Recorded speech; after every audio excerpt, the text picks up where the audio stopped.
이스라엘 백성들의 역사 속에 잠시라도 평온한 적이 별로 없었습니다. 지금도 이스라엘이 전쟁 중에 있지만은 역사 속에 항상 그러했습니다. 고난과 어려움, 힘든 순간들이 곳곳에 있었습니다. 오늘 우리가 봤던 본문 속에서도 이스라엘 백성들이 큰 위기에 처했습니다. 그 위기도 그냥 일시적으로 전쟁이 일어나고 상대방하고 맞붙어서 싸울 수 있는 그런 전쟁이 아니라 유대인 전부가 한날에 몰살을 당할 수밖에 없는 어려움을 당했습니다. 그 어려움을 어떻게 극복해 왔는가 하는 것을 우리가 볼 수 있는 대목이 오늘 이 본문 에스더 속에 있습니다. 성경 66권 가운데 여성의 이름으로 된 책이 딱 두 개가 있습니다. 하나는 룻기고 하나는 에스더입니다. 그 에스더라는 뜻은 별이라는 의미를 가지고 있습니다. 그런데 이 에스더가 어릴 적에 부모님을 일찍 여유했던 것 같습니다. 그래서 저희가 신학교 다닐 때는 모르드게하고 삼촌 관계, 삼촌과 조카 관계라고 그렇게 배웠는데, 근데 성경 에스더 2장 7절을 보게 되면은 사촌간이라는 것을 알 수 있는 대목이 나옵니다. 그래, 모르드게와 에스더의 관계는 사촌 오빠라고 이렇게 생각을 하시면 됩니다. 그런데 부모가 일찍 세상을 떠나고 나니까 이 사촌 오빠가 모르드게 밑에서 자랐던 것 같습니다. 그런데 외모가 원체 아름답고 이렇게 해서 나중에 페르시아, 오늘날의 이란입니다. 그 왕이 그 땅을 점령을 했다가 너무도 아름답고 하니까 데리고 가서 왕후로 삼았습니다. 기존적으로 있었던 왕후를 폐위시키고 이 에스더를 왕후 자리에 앉혔습니다. 그렇기 때문에 이스라엘 사람들로 봐서는 가장 출세한 사람이요, 정말로 높은 자리에 있는 그런 에스더였습니다. 그때 그에게 정말로 어두운 소식이 들려왔습니다. 그 당시에 왕의 충실한 신복이었던 한 장군이 있었는데, 그 장군이 그 하만이라는 사람인데, 그 하만이 한날 날을 정해가지고 유대인들을 전부 다 몰살을 시키겠다고 그렇게 날짜까지 정하고 왕으로부터 승인을 받아가지고 곳곳에 몇 년, 몇 월, 며칠 날 유대인들을 다 죽인다는 방을 다 붙여놓은 그런 상태였습니다. 이 이야기를 이 왕후였던 에스더가 바로 듣지는 못했습니다.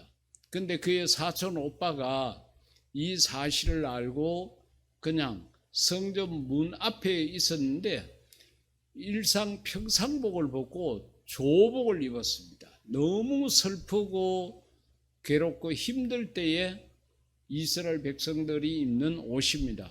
그걸 입고 앉아 있었습니다. 근데 그 이야기를 에스더가 듣고 사람을 보내서 왜 사촌 오빠가 저러고 있는지 한번 원인을 알아봐 달라고 그랬습니다. 가서 이야기를 들어보니까 그 하만 장군이 기세가 등등했는데 자기가 지나갈 때 누구든지 다 엎드려서 절을 하도록 그렇게 명령을 했는데, 이 성전 문 앞에 앉아 있었던 모르드게만큼은 허리를 숙여 자기에게 절하지 않았습니다. 괘씸죄가 걸린 거죠. 그래서 저 인간을 살려두면 안 되겠다고 생각을 했고, 더군다나 그가 유대인이라는 사실을 알고는 유대인 전부를 몰살하기로 그렇게 마음에 작정을 했던 것입니다. 그래서 한날 한시에 모든 유대인이 죽을 처지에 처했습니다. 그래서 모르드게가 너무도 슬픈 나머지 그렇게 조복을 입고 성전 문 앞에 앉아 있었다는 겁니다. 이 사실을 에스더가 듣고서는 그렇게 하지 말라고 그렇게 권면을 했지만은 그 권면을 모르드게가 받아들이지 않았습니다. 그리고 오히려 에스더에게 그럽니다. 너 왕 곁에 있다고 너 많은 유대인이라도 살아남을 거라는 그런 생각 버리라. 그렇게 이야기합니다. 너를 하나님께서 왕의 자리에 오르게 한 것이 지금 이때를 위한 것이지 않느냐. 너는 나라와 민족을 위해서 나서라고 이야기를 합니다. 그 이야기를 듣고 에스더가 그렇게 이야기합니다. 내가 왕에게 나가겠지만은 왕에게 아무나 갈 수 없거든요. 왕이 부르는 사람만 갈 수 있었습니다. 왕이 나를 만나지 않는지 부르지 않는지 한 달이 넘었는데 내가 왕이 부르지도 않았는데 나가다가 내가 죽을 수도 있는데 죽으면 죽으리라는 각오로 내가 가겠다. 그러니까 모르드게에게 나를 위해서 기도해달라. 나를 위해서 사흘 동안 우리 본문에 받는 것처럼 금식하며 기도해달라. 내가 죽으면 죽으리라는 마음으로 왕에게 나아가겠다. 그렇게 이야기를 하게 됩니다. 그 이야기를 듣고 모르드게를 비롯해서 유대인들은 그 사실을 알고 금식 기도를 하게 되고 또 에스더 역시도 죽음을 각오하고 왕 앞에 나아가게 됩니다.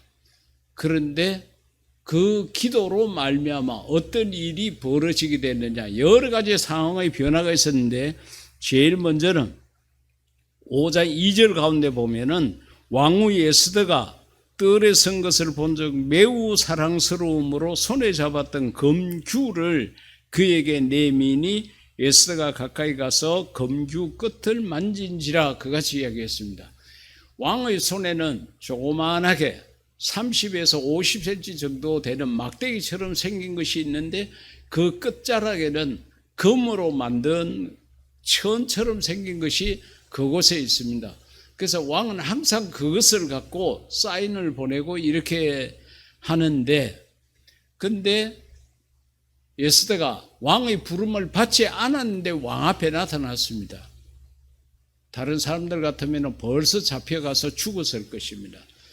그런데 왕이 그 에스더를 보자마자 매우 사랑스러움으로, 그러니까 부르지 않았는데도 왔어요. 왔는데 왕이 봤을 때 에스더가 너무 사랑스러우니까 왕이 와도 가까이 와도 좋다는 사인으로 그 검규를 내밀었습니다. 그러니까 에스더가 가서 그 검규 끝을 만졌다고, 그래 왕의 규례가 깨어졌습니다. 이때까지 아마 이렇게 왕 앞에 나가서 살아남은 자가 없었을 것인데 하나님께서 그 3일 동안의 금식 기도를 통하여 이런 역사를 일으켜서 에스더가 왕 앞에 나가도 죽지 않는 그런 결과를 나타냈습니다.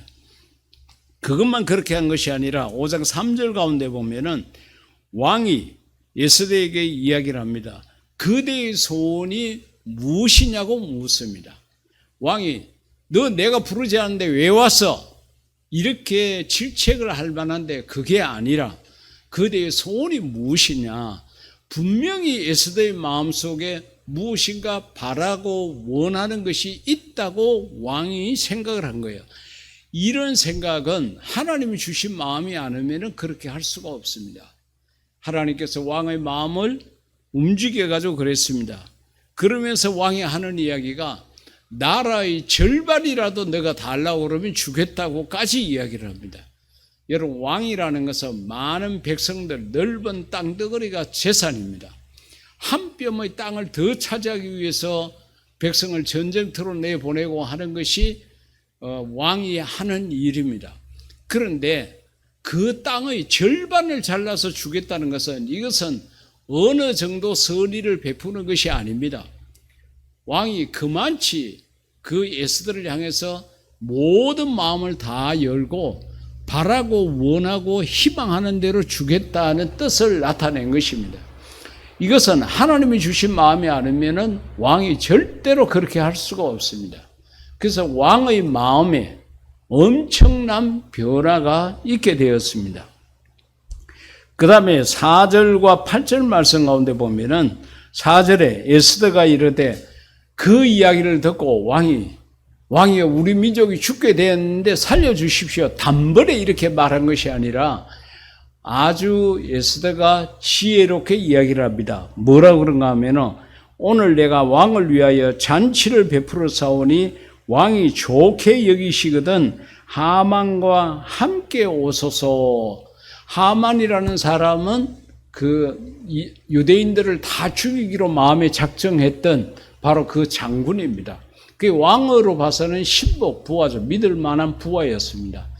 그래 에스더가 단번에 자기의 소원을 말하지 않습니다. 단번에 자기의 어려운 형편과 처지를 왕에게 말하지 아니하고 아주 지혜롭게 그렇게 이야기를 합니다. 내가 오늘 왕을 위해서 음식을 준비하고 귀한 잔치 자리를 베풀었습니다. 그런데 왕이요 혼자 오시지 말고 하만과 같이 오십시오. 그같이 이야기를 한 거예요. 여러분 얼마나 에스더의 마음이 다급하겠습니까? 자기뿐만 아니라 자기 민족이 죽을 수밖에 없는 그런 위기 속에 그 상황 속에 처했는데도 매우 차분했습니다. 지혜롭게 제안을 한 거예요. 그러니까 왕이 나라의 절반을 주겠다고 이야기를 한 상황에서 만약에 나라의 절반을 달라고 하면 어떡할까 하는 그런 염려도 왕의 마음속에 아마 있었을 것입니다. 그런데 그렇지 아니하고 왕을 위해서 잔치를 베풀었다고. 그리고 그 잔치의 자리에 신복인 하만 장군과 같이 오라는 그와 같은 초대를 받으니까 왕의 마음이 굉장히 푸근했겠죠. 이 8절 가운데 또 내가 만일 왕의 목전에서 은혜를 입었고 왕이 내 소청을 허락하시며 그러니까 전적으로 모든 권한을 왕에게 있음을 인정하고 왕에게 자기가 부탁을 합니다. 내 요구를 시행하시기를 좋게 여기시면 내가 왕과 하만을 위하여 베푸는 잔치에 또 오소서. 내일은 왕의 말씀대로 하리이다 하니라. 그 잔치가 다 끝나고 난 다음에 또 다시 왕을 초대합니다. 내일 내가 또 왕을 위해서 잔치를 베풀 테니까 그때 하만 장군과 같이 오십시오. 그러면 그때 내가 바라고 원하는 것을 말씀을 드리겠습니다. 그같이 이야기를 한 거예요. 얼마나 지혜롭게 대답하고 지혜롭게 처신을 했는지 모릅니다. 아주 위기 상황인데 그 위기 상황에 다급해하고 조급해하고 막 그렇게 매달려가지고 이건 무조건적으로 해줘야 된다고 이렇게 했으면 왕도 당황스러울 수도 있고 그랬을 건데 그렇지 않았습니다. 왕이 좋게 여기시거든 왕을 위하여 잔치를 베풀어 사오니 하만과 같이 와 주십시오. 그같이 이야기를 하게 된 겁니다. 하나님께서 주신 마음이 아니면 이렇게 침착하고 이렇게 지혜롭게 대처할 수가 아마 없었을 것입니다. 그러고 난 다음에 마침내 이제 그 다음날 하만 장군과 같이 오게 되고 그 자리에서 에스더가 자기 바라고 원하는 것을 말하게 되는데 바로 에스더서 7장 5절 이하에 있습니다. 아수에로 왕이 왕후 에스더에게 말하여 이르되 감히 이런 일을 심중에 품은 자가 누구며 그가 어디에 있느냐. 그러니까 이제 둘째 날 잔치를 마치고 에스더가 자기 마음에 바라고 원하는 것을 왕에게 이야기를 합니다. 왕이여 우리 민족이 한날에 다 죽게 생겼습니다. 그같이 이야기를 합니다. 그러면서 이제 대충 자기가 알고 있는 자초지종을 쭉 이야기를 하니까 왕의 노가 대단했습니다. 도대체 어떤 놈이 이런 걸 계획을 했느냐고 막 그렇게 물은 거예요. 그러니까 에스더가 이르되 대적 원수는 이 하만이라고 그와 같이 이야기를 합니다.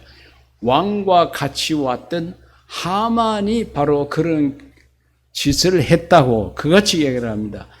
그러니까 왕이 화가 나가지고 그 잔치 자리를 박차고 나갑니다. 나가게 되니까 하만 장군이 이제 압니다. 왕이 저렇게 화가 나가지고 나갔으니까 내가 죽게 되었다 이렇게 생각을 했던 것 같습니다. 그리고서는 이 왕후 에스더에게 매달려 가지고 제발 좀 살려달라고 그렇게 간구했던 것 같습니다.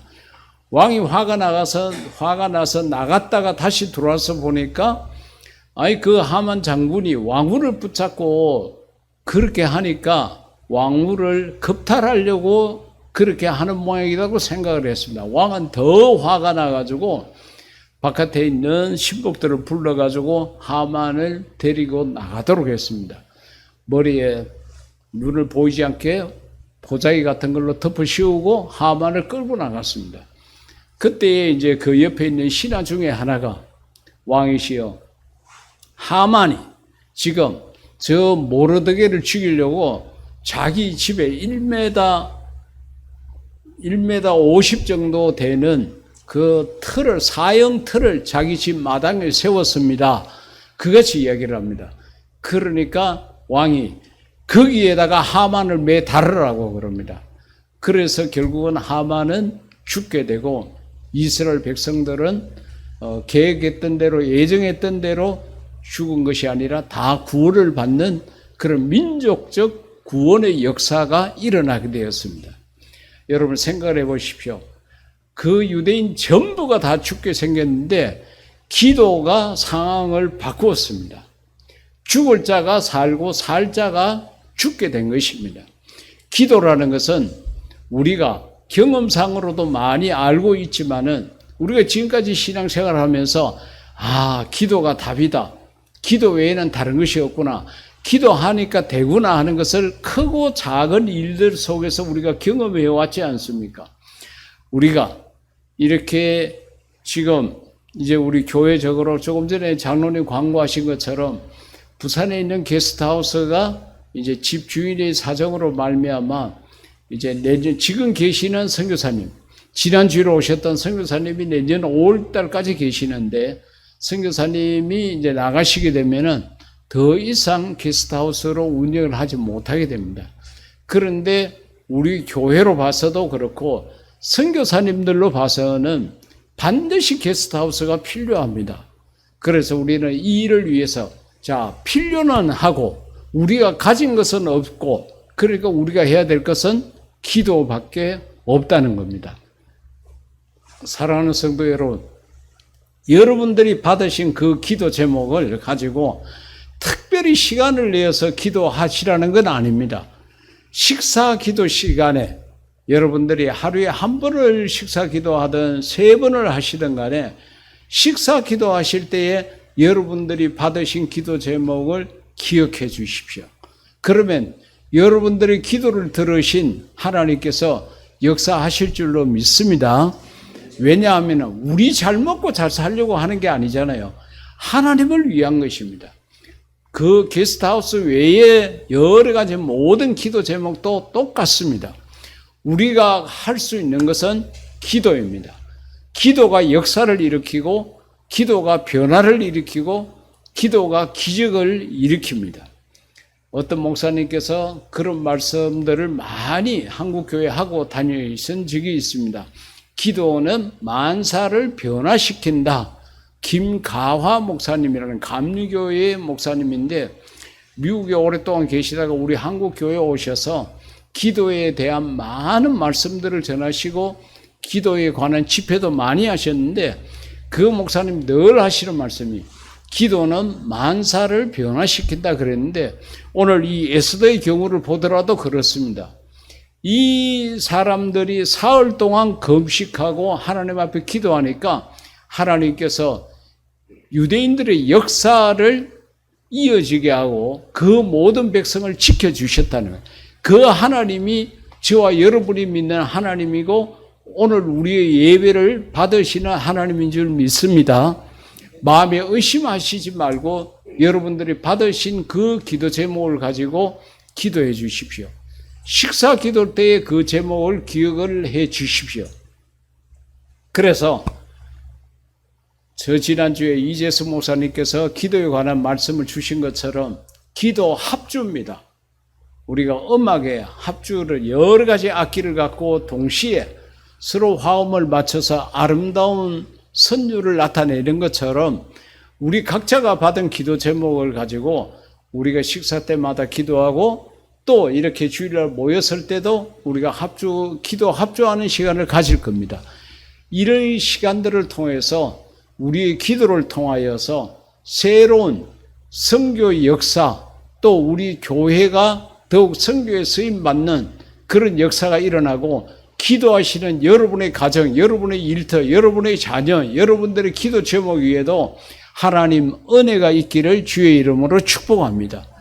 기도가 우리를 새롭게 하고 우리를 변화시킬 수 있습니다. 이 기도에 대한 확실한 믿음을 가지고 우리가 이 모르드게와 에스더 그 유대인들이 기도함으로 말미암아 이 죽음의 고비를 살 길로 열어놓은 것처럼 그런 역사가 저와 여러분의 삶 속에 우리 교회 속에 있기를 주의 이름으로 축복합니다. 이 시간 우리 다 같이 기도할 때 처음으로 기도 합주를 하겠습니다. 여러분들이 받으신 그 기도 제목을 가지고 여러분 다 같이 믿음으로 기도하시기 바랍니다.